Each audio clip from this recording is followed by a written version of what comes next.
নমস্কাৰ, মই শেৱালী বৰুৱাই মোৰ ইউটিউব চেনেল সমন্বয় উন্নয়ন যাত্ৰালৈ আপোনালোক সকলোকে স্বাগতম জনাইছোঁ। মই আজি ৰাতিপুৱা খোজকাঢ়িবলৈ গৈছিলোঁ আৰু মই সদায় খোজকাঢ়িবলৈ যাওঁ, যিহেতু আজিও মই গৈছিলোঁ সেই ৰাস্তাৰে আৰু দুজন মানুহে কথা পাতি গৈ আছিলে। মই পিছে পিছে গৈ আছিলোঁ। তেওঁলোকৰ কথাবিলাক মোৰ কাণত ভাহি উঠিলে।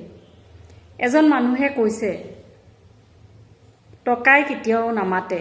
ওচৰ চুবুৰীয়া মানুহক যদি তেওঁবিলাকে দেখিব নোৱাৰে, কেতিয়াবা বিপদত পৰিলে টকাই জানো মাত দিব? তেওঁলোকৰ টকাৰ গৰম হৈছে।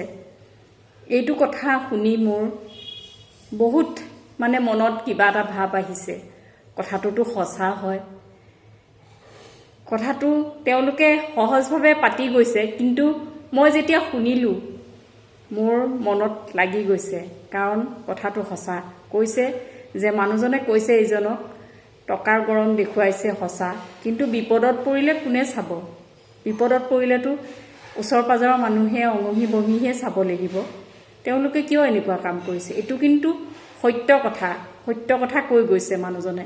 কাৰণ কেতিয়াও দূৰৰ মানুহ আহি বা কোনোবা বন্ধু বান্ধৱী আহি পেলাই সহায় কৰিবলৈ অলপ সময় লাগিব, কিন্তু ওচৰৰ মানুহজনে সহজতে পায়। আৰু সহজতে পায় যিহেতু তেওঁলোকে বিপদ আপদ হ'লে, ৰাতি কেতিয়াবা বিপদ হ'ব পাৰে মানুহৰ, ৰাতি বুলিয়ে নহয় দিনতো হয়, সেই বিপদ হ'লে মানুহে দৌৰি আহিব, ওচৰৰ মানুহে। সেইকাৰণে সকলোৱে ওচৰ চুবুৰীয়াৰ লগত মিলা মিছা হৈ থাকিব লাগে। ভাল মাত এষাৰ দিলেতো কাৰো একো নাযায়। ভাল মাত এষাৰ দিব লাগে। হাঁহি এটা মাৰিলেতো কাৰো একো ক্ষতি নহয়। মানুহ এজনক মাত এষাৰ দি যদি হাঁহি এটা দিয়ে, সেইটোতো কাৰো অপকাৰো নহয়, ক্ষতিও নহয়। একো দিব নালাগে। টকা পইচা ধন সম্পত্তি একো দিব নালাগে। আৰু আমি যেনেকৈ জন্ম লৈছিলোঁ অকল খালী গাৰে, ঠিক আমি যাবও লাগিব তেনেকৈ, খালী গাৰে যাব লাগিব। সেইটো কিন্তু সত্য কথা। যিমান ধন নঘটো, যিমান টকা পইচা নকৰোঁ, অভিমান নকৰোঁ কিয়, আমি আকৌ সেই আগৰ ঠাইলৈ যাব লাগিব। লাহে লাহে যেতিয়া অকণমান বয়স হৈ আহে, তেতিয়া মানুহবিলাকে একো খাব নোৱাৰা হয়। আৰু খাব নোৱাৰা হয়, তেতিয়া পিন্ধিবৰ ইচ্ছা নোযোৱা হয়। তেতিয়া কিন্তু মানুহবিলাকৰ ভাববিলাক আহে, মইনো কি কৰিছোঁ, মইনো কি কৰিলোঁ?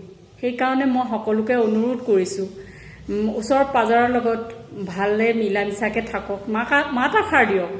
একো বস্তু দিব নালাগে, মাত এষাৰ দিয়ক। সম্পূৰ্ণকৈ ভাল ভাৱটো ৰাখক। সকলোৰে ভাল হওক বুলি ভাল কামনা কৰকচোন। নমস্কাৰ, ধন্যবাদ। আপোনালোকে কেনেকুৱা পালে জনাব। আৰু সকলোৱে মিলিজুলি চলাটোৱে আমাৰ মানুহৰ দায়িত্ব বুলিয়ে ক'ব লাগিব। এতিয়া দায়িত্ব কৰ্তব্য যি বুলি ভাবে, সকলোৱে মিলিজুলি চলোৱা হওক। নমস্কাৰ, ধন্যবাদ।